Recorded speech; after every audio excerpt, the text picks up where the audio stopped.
ఏ యోగ్యత లేని నాకు జీవ కిరీటమిచ్చుటకు, ఏ యోగ్యత లేని నాకు జీవ కిరీటమిచ్చుటకు, నీ కృపలను వీడక శాశ్వత కృపగా మారెను, నీ కృపలను వీడక శాశ్వత కృపగా మారెను.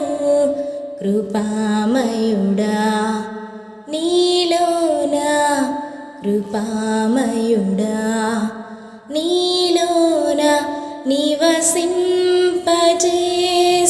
నందునా, ఇదిగో నా స్తుతుల సింహాసనం, నీలో నివసింపజేసినందునా,